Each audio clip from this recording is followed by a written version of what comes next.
오늘 빌립보서 1장 12절에서 18절 말씀을 통하여 복음의 진전에 대해서 말씀을 살펴보려고 합니다. 오늘 보면 12절입니다. 보면 12절 같이 한번 읽겠습니다. 형제들아, 내가 당한 일이 도리어 복음 전파의 진전이 될 줄을 너희가 알기를 원하노라. 바울 사도가 빌립보교에 편지를 보내면서 인사말을 하고 또 하나님께 기도한 내용을 지금까지 살펴보았습니다. 오늘부터 이제 본론에 들어가는 거죠. 편지의 본론에 들어갑니다. 편지의 본론에 들어가서 제일 먼저 하는 말이 빌립보 교회 형제들아, 내가 당한 일이. 바울이 당한 일이 뭐예요? 우리 중고등학교에 바울이 지금 당한 일이 뭐예요? 감옥에 갇혔어요. 왜 감옥에 갇혔어요? 죄를 지었어요? 아니, 왜 감옥에 갇혔어요? 네? 우리 중고등학교에 왜 바울이 감옥에 갇혔어요? 왜 감옥에 갇혔어요, 바울이? 잘 모르겠어요.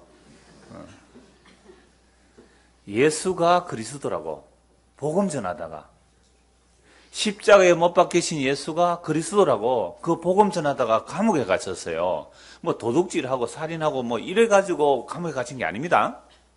그러니까 요게 매여 있다는 거죠. 형제들아, 내가 당한 일, 즉 감옥에 갇힌 이 일이 여러분들 걱정해서 에바브로디도라는 사람을 그 빌립보에서 바울에게 보낸 거예요. 연보를 들고 감옥에 있는 바울에게 찾아온 겁니다. 그러니까 바울이 그 빌립보 예수 믿는 사람들에게 편지를 보내는 거예요. 여러분들이 내가 감옥에 갇혔다고 막 걱정하고 염려하는데 걱정하지 마세요. 내가 감옥에 갇힌 이 일이 복음 전파에 진전이 된 줄로 여러분들이 알기를 바랍니다. 이렇게 말해요. 그럼 복음이라는 말은 또 무슨 뜻이에요? 복음. 중고등학생들, 복음이 뭐예요?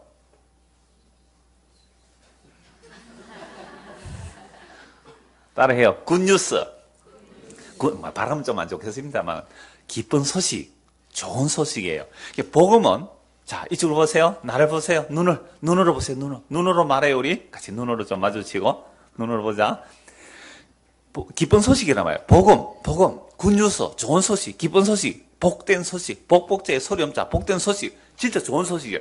아니, 좋은 소식을 전하는데 왜 감옥에 갇혀요? 아니? 좋은 소식을 전하는데 왜 감옥에 갇혀요?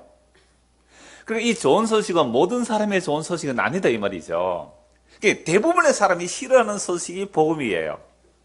아니, 좋은 소식을 전하면 꽃길로 가야죠. 요즘 그런 말 하대요. 내가 당신을 꽃길로, 평생 꽃길로 가게 만들겠습니다. 아빠 엄마가 이렇게 고생하면서 너희로 하여금 꽃길로 가게 만들겠다고. 그죠? 그럼 복음을 전하면, 좋은 소식을 전하면 사람들에게 환영받고 꽃길로 가야 되는데 왜 감옥에 갇혔느냐 이 말입니다. 그럼 박항서 씨 아세요? 박항서? 중고등학교 박항서 알아요? 잘 모를 거예요. 히딩크 감독 할 때에 코치했던 사람이에요. 머리 헐떡 좀 까진 분. 예. 부산 감독 좀 하다가 지금 베트남에 갔는데요. 베트남 23세 이하 국가대표팀 AFC 아시아 연맹 축구 연합회 준결승으로 이겼어요. 그러니까 2등 했다, 2등. 하여튼 베트남 축구 역사상 최고의 성적이거든요. 그런데 3개월 전에 박항서 감독이 23세 이하 대표팀을 만나가지고 중국에서 했습니까? 그러니까 2등을 했는데요. 지금 우리 월드컵 언제였어요? 2002년 맞죠? 2002년 월드컵 할 때 봤어요? 2002년 안 태어났죠 그때? 하여튼 2002년 월드컵 할 때에 히딩크 감독 있었고 그때요 온 대한민국이 이거 뭐예요? 대한민국 붉은 옷 입고 그 당시에는요 예배당에도 큰 모니터 있는 예배당에는요 동네 사람들 불러가지고 축구 틀어줬다니까요. 예배 시간도 막 바꾸고 그랬어요. 그 게임 할 때는 온 국민의 붉은 옷 입고 미쳐서 정말 미쳤어요. 여러분 사람이 그런데 미쳐서 온 국민 하나 된다는 거 그 제정신 아니거든요. 뭔가 미친 거예요 사실은. 그러니까 환영을 대대적으로 하는데 베트남이 딱 그 꼴이에요, 지금. 그 베트남 사람도 붉은 옷을 입었더라고요. 온 사람들이 막 비행기 타고 가고 또 뭐 어마어마한 환영. 그래서 국민 훈장 받는데요, 박항서 감독이. 왜요? 국민 훈장 받고 막 보너스 많이 받고. 왜 그래요? 베트남 국민들에게 기쁜 소식을 전해줬잖아요. 그러니까 기쁜 소식을 전해주면 그죠? 카프레이드 한대요. 카프레이드 훈장을 받고. 예?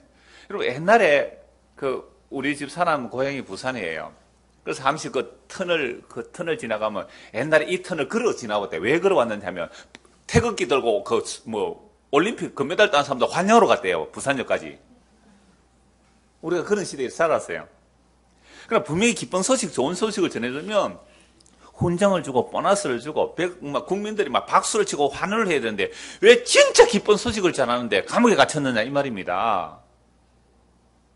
빌립보서, 에베소서, 골로새서, 빌레몬서 이게 다 옥중서신이에요. 감옥에서 이 편지를 썼단 말이에요. 진짜 기쁜 소식을 전해주면 환영하고 축하하고 훈장 주고 이래야 되는데 왜 감옥에 가둬버렸나 이 말이에요. 그러니까 우리는 전도를 한다, 복음 전한다, 기쁜 소식을 할 때 성경에서 말하는 내용을 전해야 되는데 우리는 그동안 교회 다니면서 무슨 얘기를 많이 들어왔느냐 하면요. 전도하는 것이 하늘나라 상이 제일 크다는 얘기 들었어요. 그죠? 전도를 하는 것이 하늘나라 상이 제일 크다. 그러니까 전도하면 하늘나라 땅 평수가 넓혀지는데 명함 하나만큼 넓어지는데 한 명당. 그러니까 명함 요만한 거 하나 넓어지면 예? 전도 몇 명 했어요? 천국에 가서 나는 그럼 깨건발로 있어야 돼. 깨건발이 뭔지 알아요? 전도 한 명도 한 5명 했으면 5장 깔아면 요 깨건발로 서 있어야 돼. 평생 영원토록 이렇게. 그래요? 그런 식으로 설명을 하더라고요. 상이 제일 크다. 그러니까 주업은 전도이고 부업은 직장이다. 그래서 내가 하나님을 열심히 하면 하나님께서 내일 도와주셔서 세상에서 성공한다는 얘기 너무 많이 들어왔어요.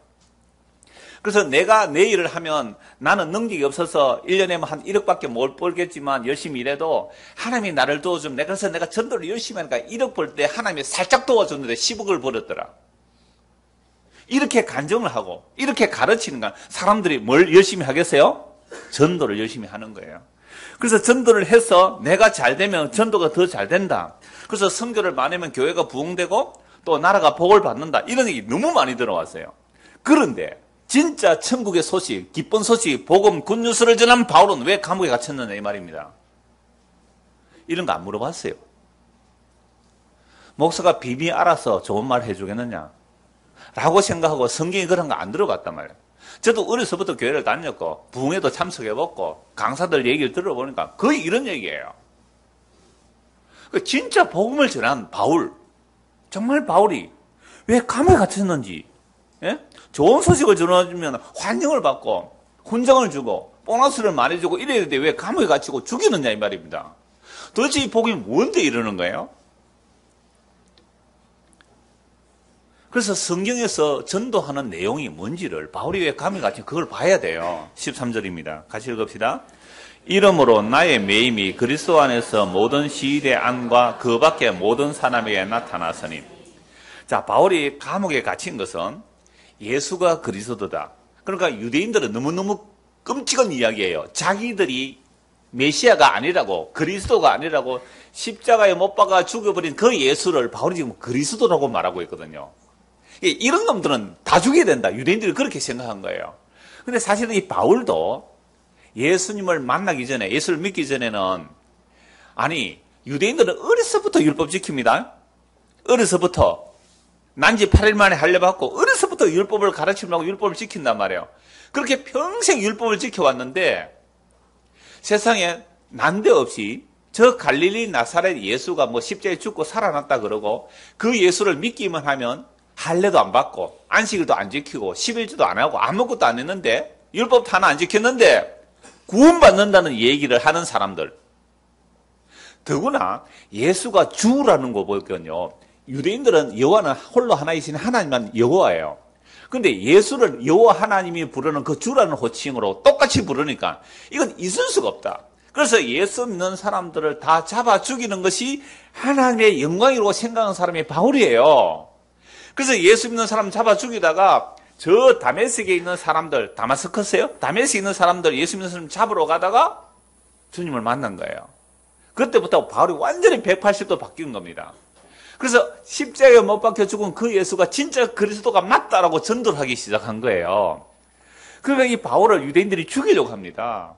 그래서 바울은 1차, 2차, 3차 해외 여행을 많이 했어요. 선교 여행을 3차 마치고 마지막에 예루살렘에 왔다가 유대인들에게 잡혀가지고 죽을 정도가 되니까 로마 황제에게, 바울은 로마 시민권이 있었어요. 그래서 로마 황제에게 상소를 하기 때문에 감옥에 갇혀서 한 2년 넘게 예루살렘에 있어요.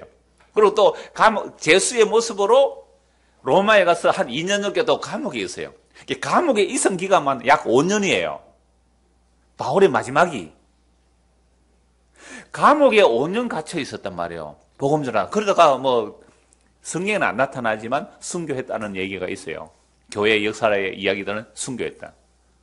아니, 복음을 전하면 점점 잘 되고, 아까 얘기했잖아요. 부자 되고, 성공하고, 세상에서 잘 되어서 하나님께 영혼 돌린다 생각했는데, 아니요.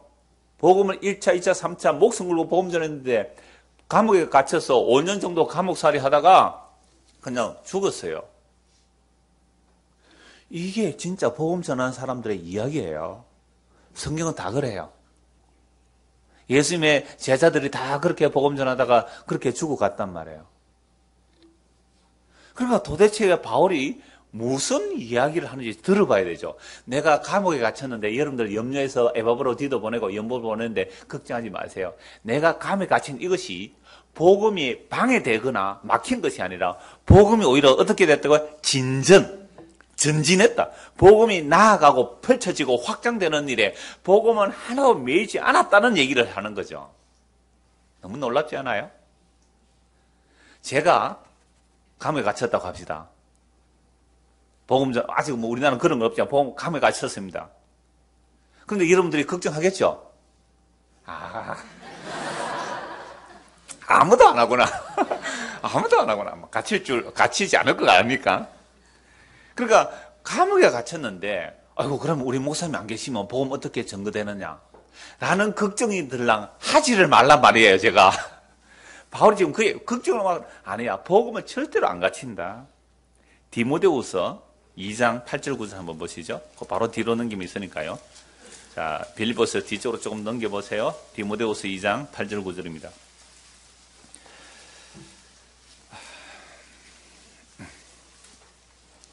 자, 바울이 디모데에게 또 편지를 보내면서 이렇게 말하는 거예요. 8절 9절 같이 읽읍시다. 내가 전한 복음대로 다윗의 씨로 죽은 자 가운데서 다시 살아나신 예수 그리스도를 기억하라. 복음으로 말미암아 내가 죄인과 같이 매이는 데까지 고난을 받았으나 하나님의 말씀은 매이지 아니하느니라. 놀랍죠? 복음이 뭐예요? 내가 전한 복음. 예수님은 아브라함과 다윗에게 약속하신 그 씨로 오셨다. 아브라함과 다윗에게 약속한 그 씨로 오셨고 그 씨로 오셔서 죽은 자 가운데서 다시 살아나셨다. 예수님 십자가에 죽으시고 다시 부활하셨다. 그게 복음이란 말이에요. 예수님이 하나님의 약속대로 아브라함과 다윗의 그 약속의 씨로 오셔서 죽은 자 가운데서 다시 살아나신 예수 그리스도를 기억하라. 이게 복음이에요. 그런데 이 복음을 전했더니 바울이 지금 무슨 일을 다 하는 거죠? 죄인처럼 감옥에 갇혔다. 나는 죄인처럼 감옥에 매여 있지만, 그래서 고난을 받지만 뭐는 매이지 않아요? 하나님의 말씀은 매이지가 않습니다. 여러분, 이게 진짜 예수님이 살아있는 증거예요. 예수 믿는 사람 다 잡아 죽이려고 한 역사가 얼마나 많은지 몰라요. 감옥에 보내고 화형시키고 사자밥이 되게 하고 예수 믿는 사람 다 잡아 죽이고 감옥에 가둬요. 여러분, 북한에 지금 예수 믿는 사람요 감옥에 가두고 사형시키고 그래요. 그런데 놀랍게도 북한의 복음, 북한에서 예수 믿는 사람들은요 우리나라 사람하고 달라요. 우리나라 사람들은 예수 믿는 사람이 1000명 중에 1000명 중에 내가 감옥에 갇혔다고 걱정하지 마세요. 복음은요 전혀 매이지 않습니다. 바울이 4년 동안, 약 5년이에요. 약 5년 동안 제수의 몸으로 감옥에 갇혀서 로마로 호송되면서 결국 로마에서 감옥에 있다가 죽지만 이 모든 5년의 과정 동안 복음은 매이지 않고 오히려 더 복음이 총독들에게 로마의 황제에까지 시위대까지 증거됐다는 놀라운 사실이에요. 근데 이렇게 복음 증거되는 길이 또 가장 안전한 길이었어요. 그 당시에. 강도의 위협이 얼마나 많아요. 근데 로마 군인들이 지켜서 가는 거예요. 이걸 나중에 이제 사도행전에서 좀 살펴보겠습니다. 그래서 예수님께서 하늘과 땅의 모든 권세를 내게 주셨으니 내가 너희로 제자를 삼고 또 너희가 가서 복음 전해서 제자를 삼으라는 것은 누구의 의지라고 했습니까? 예수님의 의지. 우리가 제사 됩시다. 우리가 제사 됩시다. 그 얘기가 아니에요. 예수님의 의지예요. 그래서 사도행전 1장 8절 너무 잘 아는 말씀이죠.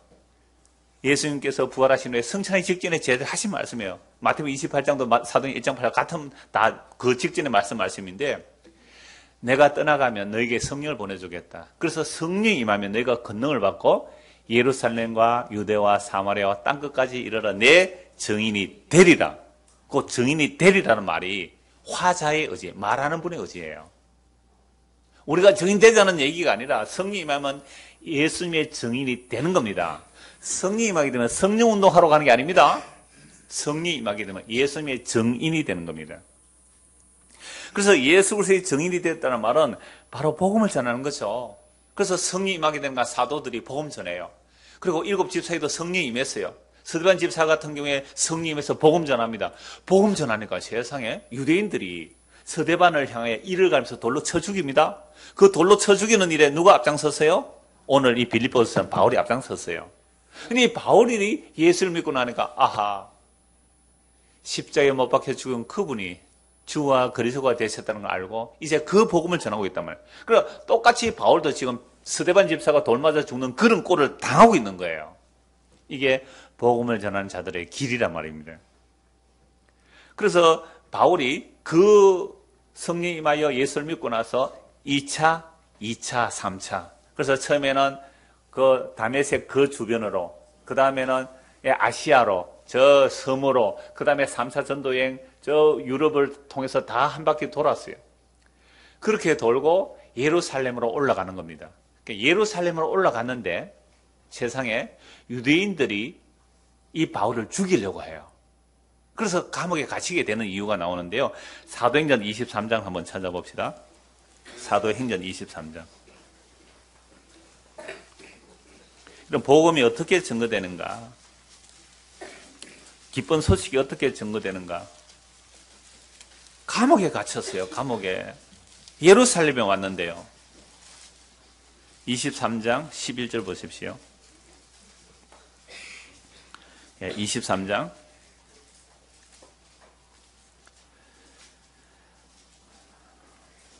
11절 10절부터 보죠. 사도행전 23장 10절 11절. 큰 문제가 생기니 천부장은 바울이 그들에게 찢겨질까 하여. 그러니까 유대인들이 바울을 죽이려고 막 데모가 일어난 거죠. 소란이 일어난 겁니다. 그래서 찢겨 죽을까 싶어서 군인을 명하여 내려가 무리 가운데서 빼앗아가지고 영내로. 이 천부장이에요. 천부장이 바울을 보호해서 영내로 데려가는 겁니다. 바울이 이제 로마 시민권이 있었기 때문에 또 천부장이 보호를 해줘야 돼요. 로마 시민을 보호해줘야 되니까. 자, 그랬을 때의 11절입니다. 그날 밤에 주께서 바울 곁에 서서 이르시되 담대하라. 네가 예루살렘에서 나의 일을 증언한 것 같이 로마에서도 증언하여야 하리라 하시니라. 자, 바울이 1차, 2차, 3차 이방인 지역에 복음을 전했습니다. 이방인 지역에 복음 전하니까 유대인들이 싫어해요. 아니, 예수 믿음으로 구원받는다. 그거 싫어! 유대인들이 그렇게 바울을 죽이려고 한 거예요. 바울도 처음에 그랬던 사람 아닙니까? 근데 정말 주의 은혜가 임하고 나니까 나 행한 것은 정말 죄뿐임을 알고 율법을 지킨다는 것은 지켜서 의에 이르는 것이 아니라 율법을 통해 자기 죄가 뭔지를 알고 오직 예수님을 믿음으로만 의롭다고 받는 이 복음을 전하기 시작해요. 바울이.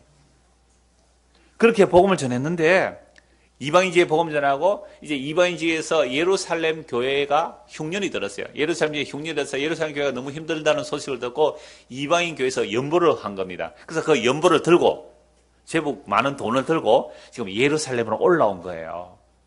예루살렘으로 올라온 것을 유대인들이 잡아서 죽이려고 하니까 천부장이 바울을 자기의 그 영내 안에 데리고 들어간 겁니다. 그날 밤에 11절 그날 밤에 주께서 바울 곁에 서서 이르시되 담대하라. 네가 예루살렘에서 나의 일을 증언한 것 같이 로마에서도 증언하여야 하리라. 그러면 여기 예루살렘에서 바울이 감옥에 2년 넘게 있어요. 약 2년. 왜 그렇게 오래 걸려요? 그러면 여기서 예수님께서 바울에게 네가 로마에서도 나의 복음을 전하리라 이 말씀은 누구 의지예요? 예수님의 의지잖아요. 그러니까 반드시 로마에서 복음을 전하게 되는데 약 2년 정도 걸려서 2년 넘어서 로마 본토까지 가요. 왜 2년 동안 걸릴까요? 그게 이제 사도행전 23장에서 26장까지 보면요. 그 내용들이 나오는데, 이 예루살렘에 있을 때에 유대인 40명이, 자, 정말 잘 들어보세요. 바울이 얼마나 미웠느냐 하면, 유대인 40명이 바울을 죽이기 전에는 밥도 안 먹겠다고, 물도 안 마시겠다고 결의를 했어요. 40명이. 그래서 천부장, 대제사장과 장로들에게 말하기를, 천부장에게 가서 바울을 좀 불러오라고, 우리가 좀 물어볼 게 있다고. 그럼 대제사장 권한이 막강합니다. 대제사장에게 이 40명이 가서 바울 우리가 죽일 테니까 천부장에게 가서 바울을 좀 데리고 오라고. 그러면 우리 공회, 70명의 공회가 있어요. 거기서 바울을 딱 데리고 오는 순간 우리가 40명이 가서 바울을 죽여버리겠다고. 40명이 바울을 안 죽이면 밥도 안 먹겠다고 결의한 사람들이 있어요. 근데 이 이야기를 누가 들었냐면 바울의 조카가 들었어요. 바울의 누나, 아들이 들었어요. 바울의 조카도 아마 그 사람들하고 좀 연관이 됐겠죠. 그런데 딱 들으니까 자기 외삼촌이잖아요. 죽이려고 하는 소식을 듣고 바울에게 이 얘기를 해줘요. 바울이 가서 천부장을 부르죠. 로마 시민권이 있으니까. 그래서 유대인들이 40명이 나를 죽이려고 결의했다라고 하니까 이 천부장이 로마 시민을 보호해야 돼요. 천부장은. 그래서 바울을 밤중에 가이사라로 보내는 거예요. 그러니까 예루살렘은 예루살렘 성이 있고 또 성전이 있는 곳인데 가이사라는 바닷가에 있어요. 이 가이사라에는 로마의 주둔지가 있는 거예요. 로마군의 주둔지, 그러니까 총독의 주둔지가 가이사라에 있어요. 이게 밤중에 가이사라를 보는데요. 바울을 보는데 보병 200명, 장병 200명, 기병 70명. 재수한 사람 보내는데 로마 시민권이 있어서 그래요. 무려 470명이 바울을 보호해서 가이사라까지 보냅니다. 참 희한하지 않아요? 복음 전하려고 유대인들은 죽이려고 40명이 밥도 안 먹고 결의를 했는데 470명이 보호해서 바울을 가이사라까지 보내요. 자, 가이사라 왔으니까 그 가이사라의 총독이 누구냐? 벨릭스예요. 벨릭스가 바울을 수시로 부르는 거죠. 네가 왜 잡혀왔느냐. 그리고 또 벨릭스에게 사람들이 예루살렘에서 가이사라까지 대제사장 와서 바울을 또 예루살렘 보내라는 거예요. 예루살렘을 보내서 거기서 재판하겠다. 그럼 어떻게 하려고? 바울을 죽여버리려고. 근데 벨릭스가 바울을 이렇게 신문을 해보잖아요. 죄가 없어요. 로마법에 하면 바울을 죽일 죄가 없는 거예요. 그럼 풀어줘야 되잖아요. 왜 안 풀어줬을까요? 벨릭스 총독이? 두 가지 이유가 있는데요. 그럼 죄가 없으면 풀어줘야 되는데 총독이 바울을 안 풀어주는 두 가지 이유. 하나는 유대인들의 민심을 얻으려고.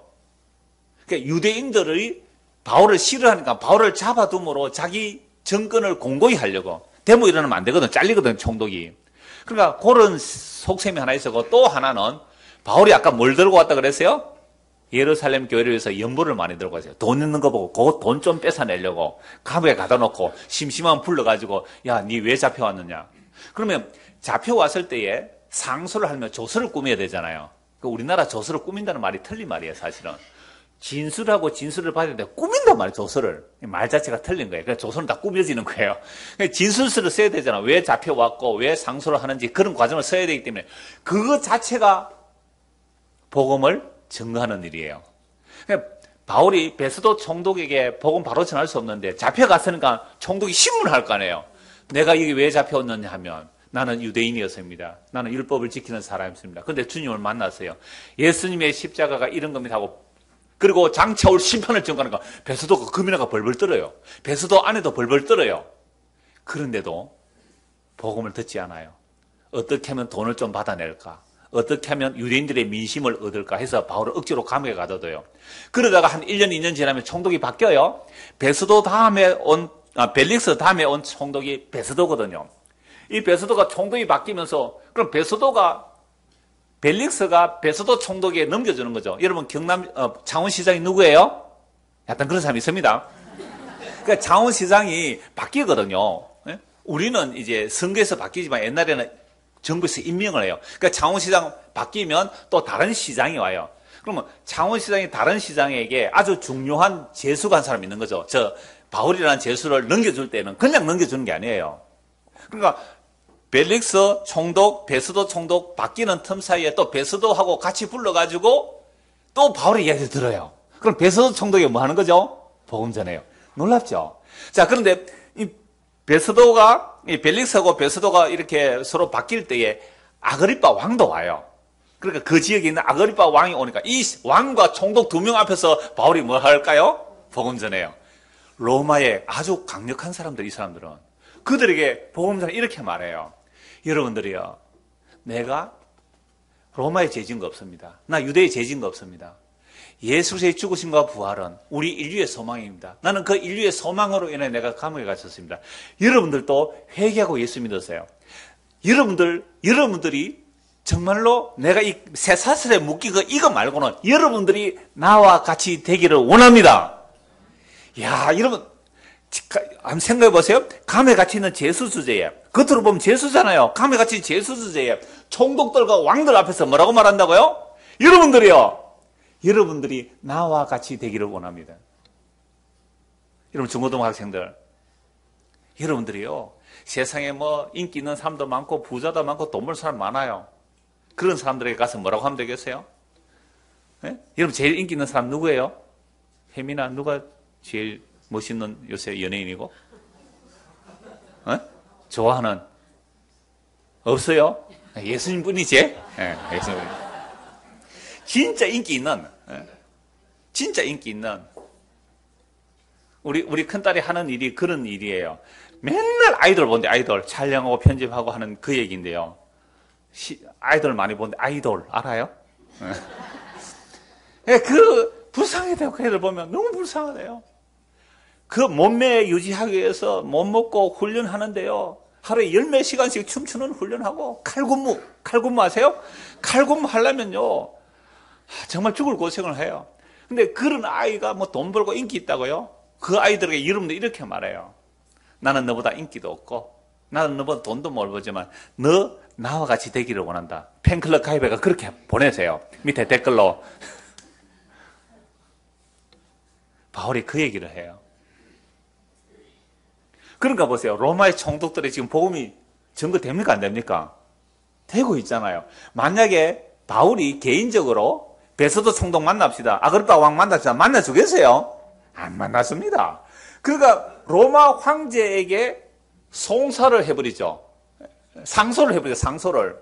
그러니까 이 베서도 총독이라든지 뭐 벨리스 총독이, 야, 니 예루살렘에 가서 재판 받을래? 이렇게 말한단 말이에요. 왜요?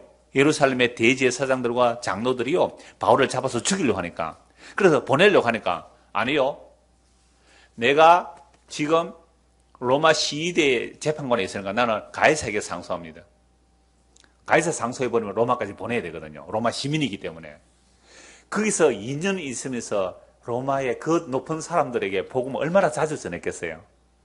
놀랍죠? 이게 주님이 하시는 방법이에요.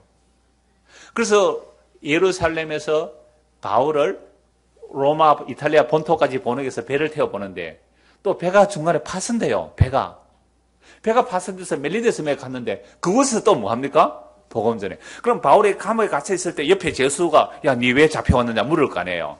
감방 생활은 지루해요. 슬기로운 감방 생활은 너무 지루하기 때문에 험한 얘기를 다 해야 돼요. 그러니까 그 감방 생활을 하면서 옆에 제수가 뭐라고 물어요? 좀 웃은 사람은 슬기로운 감방 생활 영화 드라마 본 사람이에요.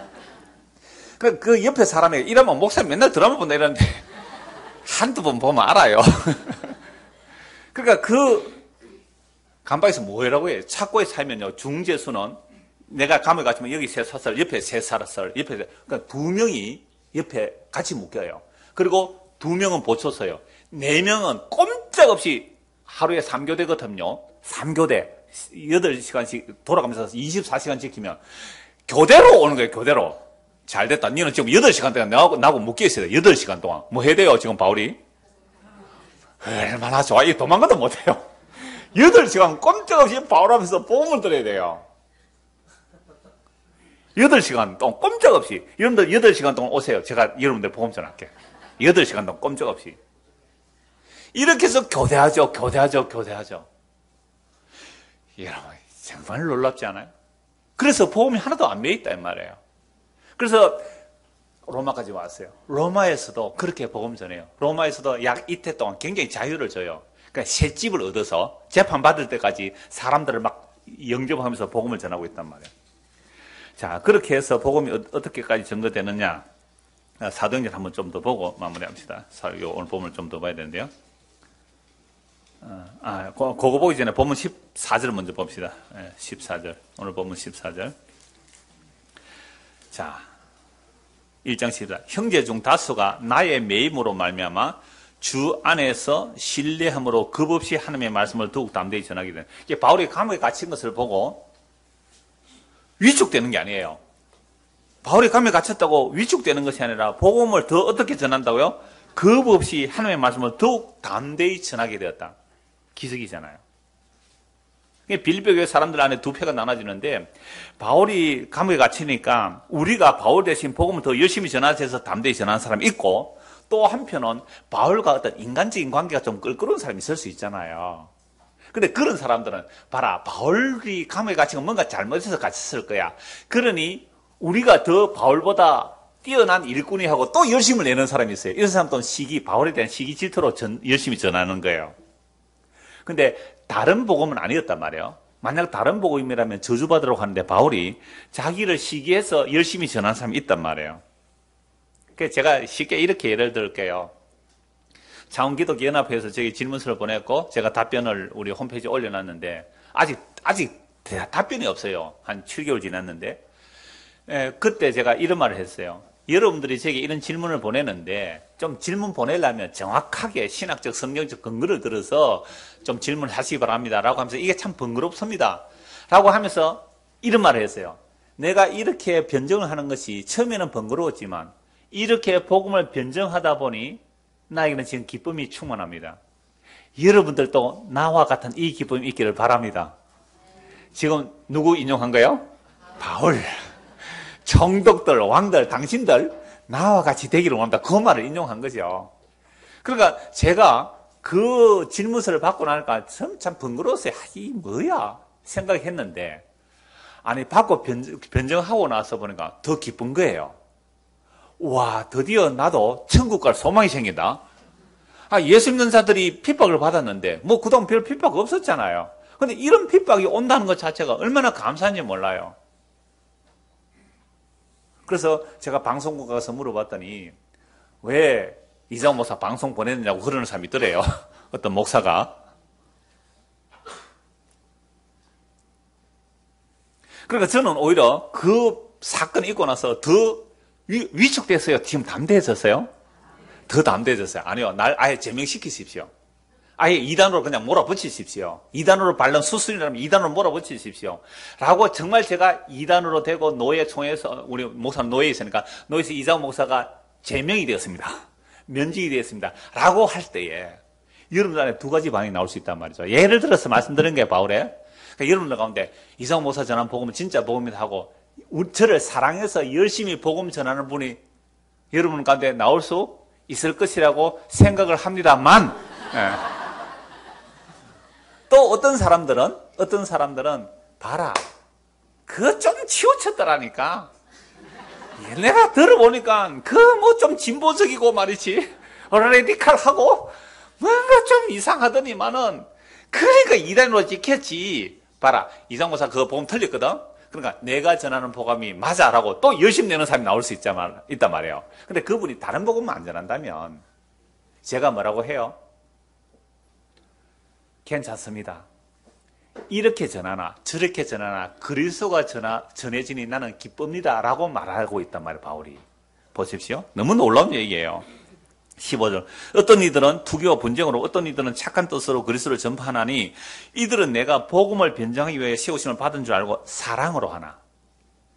바울이 감옥에 갇히니까 사랑으로 우리가 바울 대신 열심히 전하자 사랑으로 하는 사람이 있고 어떤 사람은 바울 봐라 뭔가 좀 극단적이더라. 뭔가 좀 문제가 있더라. 그러니까 내가 온전한 복음 전했다라는 식으로 막 열심히 내는 사람이 또 있어요. 17절. 그들은 나의 매임에 괴로움을 더하게 할 줄로 생각하여 순수하지 못하게 다툼으로 그리스도를 전파하느니라. 이걸 가지고 수단 방법 가리지 않고 전도만 해서 교회 사람 끌어모으면 된다. 이 얘기 아닙니다. 결코. 그런 얘기 아니에요. 그러나 바울이 이 얘기를 하려면 뭐가 없어야 돼요? 자기가 없네요. 자기가. 정말 놀라운 이야기야. 우리 교회만, 우리 목사만, 이거 사라져야 돼요. 우리 교회만, 우리 목사만. 바른 복음 전한다. 이게 있으면 아직도 자아가 안 죽은 거예요. 자기가 안 죽은 거예요. 그래서 저는 복음의 방향성이 같다면 누구라도 우리 강대상에 초청을 했습니다. 제가 초청한 사람도 뭐 한 10명 가까이 될걸요. 그렇게 초청한 사람 못 봤어요. 옛날, 그러니까 뭐 오늘 저 지리산에서 오신 분, 지리산 청학동에서 오신 분이 계세요. 버스 타고. 이분이 그 서문학교 설교를 들었대요. 거기서 제 영상을 보고 오늘 여기까지 찾아오신 거예요. 그러니까, 서문학 고 김수국 목사가 저를 초청할 때 이렇게 말했어요. 우리와 같은 복음을 전하는 사람 몇 사람을 초청하겠습니다. 우리와 같은 복음 전하는 사람 몇 사람 초청하겠습니다. 막 워낙 비판을 해야 되니까 다른 교회에서. 그러니까 우리와 같은 복음 전하는 사람 몇 사람 초청했으면 해서 제가 그중에 올라간 사람 중에 한 사람이거든요. 세 사람, 외국에 한 사람 이렇게 올라갔는데요. 그래서 그곳에서 말씀 전한 적이 있죠. 그러니까 저를 욕하는 사람이 있어요. 그러니까 저는 복음의 방식이 같으면 그 다른 것들이야. 인간들은 죄 아닌 게 어디 있겠어요. 다 죄인이에요. 그러니까 저는 지금도 방식이 같으면 초청하고 싶은데 여러분이 감당이 안 될 것 같아서 제가 참고 있는 거죠, 지금. 저는 다른 거 다 떼라. 다 떼라. 적어도 복음을 가는 방향성 하나 같다면 정말 초청하고 싶어요. 그 사람이 성격이었다. 성격이야 저도 안 좋습니다. 뒤끝 자결이라고 누가 그러던데. 아마, 예. 그래, 앉아. 인간은 다 죄인이에요. 그러나 적어도 예수를 가리키는 그 손가락 하나. 십자가에 못 박혀 죽은 예수가 주와 그리스도가 되셨고, 우리는 전적으로 타락했고, 우리가 구원받는 건 전적인 십자가의 은혜입니다. 이 얘기하면 되는 거잖아요. 그래서 저는 여러 사람을 초청을 했단 말이에요. 그런데, 안 좋아하는 사람이 있어요, 저를. 야, 이상호 목사 봐. 저 물 탔잖아. 교인들이 많이 오는 거 보니까 뭔가, 섞은 게 있어. 이런 얘기 하시는 분 계시단 말이야. 그런 분들이 제가 감옥에 갇혔어요. 찍혔어요. 그러면 막 내가 옳은 거하고 자기 열심을 내기 위해서 좀 더 열심히 하는 사람이 나온다면 제가 그분들을 향하여 다른 복음 안 전한다면 나는 기쁩니다. 저 욕해도 괜찮아요. 진짜 그리스도가 정됩니다. 나는 기쁩니다. 라고 하려면 뭐가 없어져야 돼요? 자기가 죽어야 돼요. 바울이 그 얘기해요. 그럼 무엇이냐? 그 치료로 하나 참으로 하나 무슨 방도로 하든지 전파되는 것은 그리스도니 나는 기뻐하고 기뻐하노라. 와, 이건요 자기 부인이 안 되면 안 되는 일이에요. 자기 부인이 안 되면 안 되는 일이란 말이에요. 그러니까 이게 다음 주에 다시 보겠습니다만은 그러니까 어떻게 이런 일이 있느냐? 바울에게 어떻게 이렇게 자기 부인이 일어나느냐라고 하면 20절 한번 보십시오. 20절. 빌립보서 1장 나의 간절한 기대와 소망을 따라 아무 일에든지 부끄러워하지 아니하고 지금도 정오같이 온전히 담대하여 살든지 죽든지 다음 주 설교 제목 나왔습니다. 살든지 죽든지 내 몸에서 그리스도가 존귀하게 되기를 하려 하노니 이는 내게 사는 것이 그리스도니 죽는 것도 유익함이라. 내 안에 누가 사세요? 그리스도 예수님이 사시는 거예요. 내 안에 그리스도가 사시니까 내야 욕 얻어먹든지 말이 상관없다. 그리스도가 증거되는 것으로 나는 기뻐하고 기뻐하노라. 정말 놀랍지 않습니까? 그래서 이 복음이 제가 앞에서 말씀드렸습니다. 하늘과 땅에 건설을 가신 그분이 성령을 보내시고 성령이 임하면 사도들이 증인이 되죠. 예수님이 증인이 돼서 예루살렘에서 유대와 사마리아 땅까지 복음이 전거되는데 복음이 전거되는 방법은 항상 복음 전하는 자의 어떤 모습으로요? 핍박받는 모습으로, 고난받는 모습으로, 희생하는 모습으로, 죽는 모습으로 복음이 전거돼요. 꽃길이 아니에요. 환영하는 길이 아니에요. 그러나 진짜 환영하는 사람이 있기는 해요. 극소수죠. 극소수. 정말 작은 사람들이, 정말 소수가 그 복음을 기뻐해요.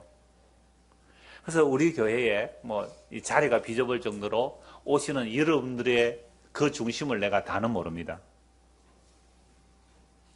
다는 모릅니다. 그래서 제가 등록하거나 등록하기 전에 새로 오신 분은 꼭 인터뷰를 해와요. 한 10분, 20분, 30분 인터뷰 해보면 대략은 알아요. 이분이 왜 여기까지 왔는지. 그러니까 중심은 제가 잘 몰라요. 그러나 적어도 우리가 이렇게 모였다는 이유는 딱 한 가지예요.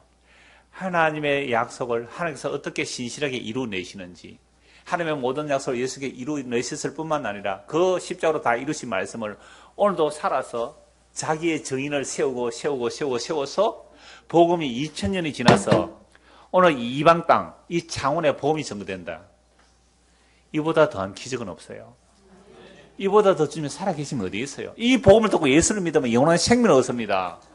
이 복음 들으면요, 얘들아, 너희들도 죽는다. 불나면 죽어. 밀양에서 37명 죽었잖아, 금요일 날. 성규야, 불나는 거 봤나? 밀양에서 연기 올라오는 거 봤나? 그때 자고 있었구나. 깨어라! 지금은 깰 때다. 지금은 자다가 깰 때라. 지금은 자다가 깰 때라. 정말이잖아. 이제는 고개를 들어. 주의 오심을 볼 때라. 자고 있으면 안 돼. 중고등부 학생들이요. 그래서 이 바울의 복음이 로마에까지 증거되는데요. 그 로마에 증거되었을 때에 사도행전에 보면 딱 결론이 일어나요. 찾아보기 오래 걸리니까. 바울이 2년 넘게 또 로마의 감옥에 있으면서 먼저 유대인의 어른들을 불러요. 그래서 복음을 쭉 전해요. 내가 이스라엘의 소망 때문에 감옥에 갇혔습니다. 예수님이 진짜 소망인데 예수님은 감옥에 갇혔다는 거예요. 그러니까 우리는 너에 대해 소문 못 들었다. 그래서 성경을 가지고 예수가 그리스도를 증거해요. 그랬더니 믿는 사람도 있고 믿지 않는 사람도 있어요. 그래서 바울이 이 얘기를 해요. 이사야 선지자야. 그들의 눈이 감기고 귀가 막혔어. 듣지 못한다는 거예요. 그러니까 듣는 사람, 믿는 사람이 있더라는 말이죠. 그래서 바울이 감옥에 갇혔지만 복음은 전혀 갇히지 않고 증거되고 있는 거죠. 그래서 오늘 우리 이 땅에 2000년이 지나서 이 땅에 오늘도 복음이 증거된다는 것은요. 정말 주님이 살아계셔서 일하고 계시기 때문에 이 복음이 들리고 믿어지는 겁니다. 너무 놀라운 거예요. 그래서 제가 결론을 이렇게 내렸습니다. 그래서 주님 이렇게 말씀하시죠. 제가 오늘 읽은 말씀이 예배 전에 읽은 말씀이 마태복음 24장 14절이거든요. 마태복음 24장 14절. 이 천국 복음이 모든 민족에게 증언되기 위하여 온 세상에 전파되리니 그제야 끝이 오리라. 세상의 끝은 언제 와요? 이 천국 복음이 모든 민족에게 증거되면 그제야 끝이 와요. 세상은 핵폭탄으로 망하는 거 아닙니다. 두려워하지 마세요. 핵폭탄으로 망하는 게 아니에요. 환경재앙으로 망하는 게 아니에요. 666 때문에 망하는 게 아니에요. 쓸데없는 그런 애 두려워하지 마세요. 복음이 땅끝까지 증거되면 그제야 주님이 다시 오세요. 자, 그러면 아까 자다가 못 보면 안 되잖아요. 깰 때가 됐단 말이에요. 지금은 뭘? 복음이 진전을 보세요. 복음이 진짜 빨리빨리 증거돼요. 인터넷으로. 비행기로 날아가요. 복음이 비행기로 날아가요. 복음이 그렇게 증거돼요. 근데 놀랍게도 복음이 증거되는 일에 또 막아요. 제가 이건 녹화되니까 얘기 안 하기 좋겠네요. 그러니까 복음이 막 초방하고 막 그래요. 주방하고 막 그래요. 그러나 보세요. 복음은 언제나 핍박받는 모습으로 땅끝까지 반드시 증거돼요. 그래서 그 복음이 다 증거되면 주님이 다시 오실 거예요. 그때가 세상이 뭐예요? 끝이에요. 그 날이 오기 전에 우리가 죽기 전에 이 복음의 말씀을 듣고 예수님을 믿어야 합니다. 중고등학생들 정신 차리고 12세 살이면 충분히 예수를 알고 믿을 수 있어요. 주님을 구할 수 있어요. 예수 믿어야 돼요. 밀양의 병원에서 세종병원에 37명 사망한 거 뉴스 다 알았죠. 거기에 나이 많아서 어르신들이 많았기 때문에 많이 돌아가셨어요. 그러니까 요양병원이니까 많은 환자들 나이. 근데 젊은 사람도 돌아가셨거든요. 의사도 죽었고 간호사도 죽었어요. 자, 우리가 이제 금요일 날 우리가 방학을 하니까 밀양에서 전에부터 몇 번 요청을 했어요. 밀양에 우리 교회 안 온 사람들 복음 좀 전해달라고 계속 요청해서 그럼 방학 동안만 합시다. 그래서 1월, 2월 달만 합시다 해서 모이고 있는데요. 그게 우리 집사님, 김명아 집사님 집이 가곡동인데 그거 바로 근처 병원이에요. 제가 지난주 마치면서 이렇게 했거든요. 다음 주일 모일 때에 예수님 재림 안 하면 만납시다. 정말 의시거든요. 주님 안 오시면 만날 수 있겠죠. 마음을 했는데 금요일날 화재가 일어났죠. 그 병원에 김정은 씨 할머니가 입원해 있었어요. 마침 그 뒤에 요양병원에 있었죠. 앞에 불남병동 아니고 앞에. 근데 그 세종병원이 불법 건축물이에요. 누가 허락해 줬어요? 불법 건축 불금 맞았어요. 그거 소방 소방 완화시킨 그 내용들이 다 지금 드러나고 있거든요. 완전 불법 정축 건물이에요, 그거. 그러니까 벌금 3천만 원에 맞은 거거든요. 그럼 왜 그렇게 불법으로 지었고 소방법 제도를 안 지켰을까요? 돈 벌려고 한 거예요. 그 안에 방화시설, 소방안전관리, 우리도 소방안전관리를 받고 있지만 내부자가 해요, 내부자가. 내부자 소방안전관리 요원이 있어요. 그러니까 오케이 하고 사임하고 끝내는 거예요. 지금 누전으로 보여지는데 불법 건축을 하다 보면 정기점검 제대로 끄떼기는 받아요. 우리 건물도 한 달에 한 번씩 정기점검 외부에서 와서 점검하거든요. 그러니까 불법이에요, 건물이. 그러니까 전기 불법이에요. 그러니까 규격이 안 맞은 거예요. 불 나니까 순식간에. 특히 병원 같은 경우는 방염제를 써야 되는데 그냥 불 잘 붙는 거였어요. 혹시 거기에 작업한 사람들이 또는 그 병원에 근무하는 사람들이 혹 예수 믿는 사람 아닐까요? 모르겠어요. 믿는지 안 믿는지 잘 모르겠어요. 자기 수익 더 잡으려고 수백 명이 입원 있는 병실을 불법으로 정축하고 불법으로 시설을 운영한 거예요. 정확하게 매뉴얼대로 하면 그런 사고가 나도 한두 명 사고 날 수는 있어요. 근데 이렇게 엄청난 사고는 안 일어나는 거예요. 제천은 왜 그랬을까요?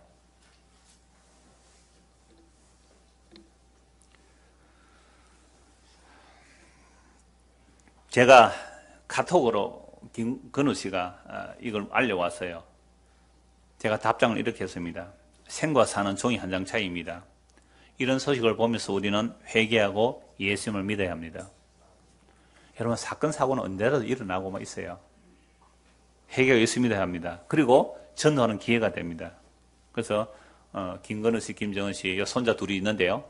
손자 데리고 오늘 저녁이나 내일이나 가서 전도하세요. 할머니 불에 다 죽을 뻔했지요. 얼마나 생생합니까? 그냥 밀항사람과 그 통내 지르세요. 그냥 할머니 죽을 뻔했지요. 죽기 왜 안 죽은지 아세요? 예수 믿어요, 할머니. 할머니가 왜 불에 안 타 죽을 37년 다 죽을 수 있었는데 미안합니다. 리얼하게 하라고. 그분들의 아픔을 더하고자 하는 그런 얘기 될 거 아니에요. 우리는 다 죽는 거예요. 보세요, 할머니. 자칫했으면 할머니 죽을 수 있었는데 왜 안 죽은지 아세요? 가서 전해라. 할머니 회개하고 예수 믿으세요. 회개하고 예수 믿으세요. 이 복음이 땅끝까지 전거되고 그래서 복음이 전거돼서 하나님 택한 백성이 다 돌아오면 그제야 이 세상 끝이 옵니다. 여러분, 이게 2000년 전의 시작은 정말이에요. 그래서 이 복음을 알고 믿는다는 것은요, 세상에 불이 나고 환란이 나고 온갖 요란함이 다 있을지라도 우리는 뭘 믿어요? 예수의 말씀을 믿는 거죠. 복음이 땅끝까지 전거되면 그제야 주님이 다시 오시리라. 그러면 우리는 세상의 종말이 이거 소망이에요. 이 세상 끝이 난다는 게 기쁜 소식이에요. 왜요? 우리 주님 다시 오시라. 그 사랑한 분, 나를 위해서 목숨 바쳐 사랑하신 그분을, 그 영광의 얼굴을 우리가 변화하여 그 영광의 모습으로 얼굴과 얼굴로 맞대어 그 날이 종말의 날이기 때문에, 그래서 성령은 종말의 영이에요. 이 종말의 영 임한 자는 세상의 환란과 요란과 죽음의 소식이 들릴수록 우리는 뭐 얘기해요? 회개하고 예수를 믿어야 되구나. 또한 복음 전가하다가 주님 오시는 그날 기쁨으로 주를 맞이하는 저와 여러분 되기를 소원합니다. 기도하겠습니다. 하나님 아버지, 감옥에 갇혀서 복음 전하다 감옥에 갇혔지만 내가 기뻐한다고 하였습니다. 감옥에 갇히고 예수 전하는 자들의 죽음을 당해도 복음은 매이지 않고 예수님께서 마신 말씀대로 땅끝까지 증거되고 그래서 복음으로 주의 백성을 다 찾아내면 이 역사가 끝이 날 것인데 이 성경의 말씀을 믿게 하시고 이 믿음이 종말의 영이 임하여 되겠사오니 주의 성령이 임하여 이 종말의 시각으로 세상을 보고 해석하며 살아가는 우리가 되게 하시고 세상의 사건과 요란함이 일어날 때에 정말 우리가 정신을 차리고 회개하고 예수를 믿어야 되겠다는 사실을 확인할 뿐만 아니라 또한 복음을 전가하는 저희들이 되도록 은혜를 베풀어 주시옵소서. 예수 그리스도를 받들어 기도드리옵나이다. 아멘.